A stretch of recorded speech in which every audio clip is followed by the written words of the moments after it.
reasons for recording our Hawaiian oral histories are several, but the two that we feel are important are, first, to have a record of our Hawaiian value system available to future generations of Hawaiian youth, so they will have a foundation of reference and information as to why we made our life and family decisions as we felt were necessary. It may also be of help to those mo'opuna, or grandchildren, in the future to understand why they make their decisions as they do. Secondly, there will probably be people researching and writing about Hawaiian diaspora, the out-migration of Hawaiian people for economic and other reasons. This will be a very significant story to tell when you consider almost 50% of the Hawaiians were forced into economic exile to survive. It's very expensive in Hawaii. Kahu was in Maui, and he had his wife and his 3 children, and it was really tough. He had to hold down 3 jobs. I mean, you know, you're in your 20s, that's ridiculous. Life here, I found, was a lot cheaper than it was at home. And one thing that you learn from moving away from Hawaii, you avoid the shipping strikes. Here you can go to the store and you can get your things. And in Hawaii, when there's a shipping strike, things didn't reach Hawaii. I can't raise my children back in Hawaii because pay is too cheap. At that time it was 75 cents an hour.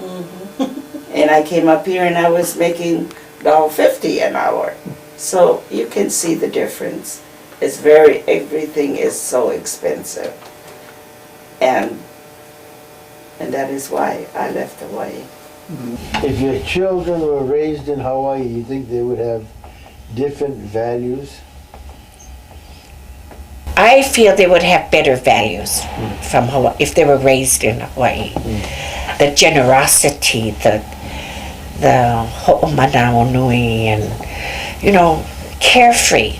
Now my oldest son did have the opportunity to go and live with my mom and my dad when he was 19, and he learned a lot. It really turned his life around. He grew up, in my opinion, to be a better person. I've taught them Hawaiian way, and I've even taught, because I'm involved with a lot of people because I teach hula, see? So I've taught them more of the Hawaiian way of living. All my friends know how I am, and they've changed completely. Well, my kids were, you know, they have friends and they go to their house, and if they're eating, they have to wait. Okay, so my son comes home, my number 5 comes home, and he brings his friend. The friend sits in the living room, and we're eating pork chops. Well, we're going to eat. So I said, "Is your friend in the living room?" "Yes." I says, "And what are you going to do? You're going to sit down and eat while he's sitting down in the living room?" And he says, "Well, that's what they do to me, you know." So they figure they do the same thing. I said, "Listen here. And you know, you're bringing up kids. You get 2 pork chops, you know, for the growing boys. So, you know, instead of you having 2, you're going to share yours with that gentleman out there. So you ask him to come and eat." He looked at me like I'm taking his food away, you know. And I says, "The next time you don't want to share your food, then don't bring him home." I says, "But you don't ever do that." I says, "We're not brought up that way." I says, "If you have anything, if you have the last, you give it if they want it, you know." So I said, that's the way we were brought up. So the kids learned that, you know. I mean, they still, they hug and they kiss all the time. They still have the aloha. Yeah, that's the Hawaiian way. Good. I think if my children were raised in Hawaii, they'd be hanging out.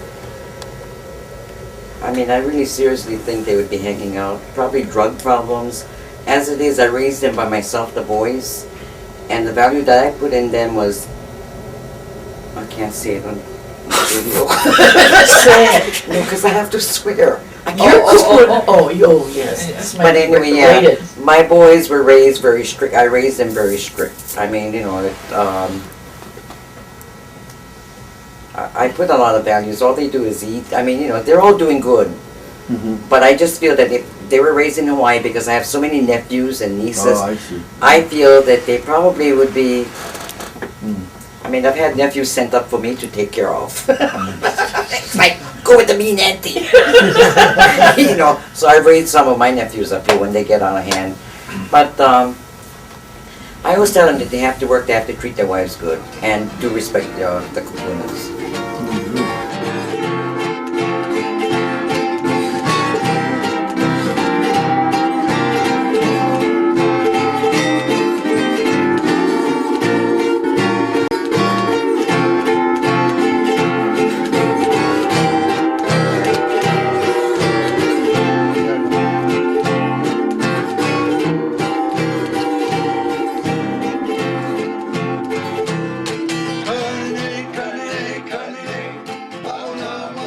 The Kupuna Project is an effort by a group of Native Hawaiians to identify and interview Native Hawaiian elders.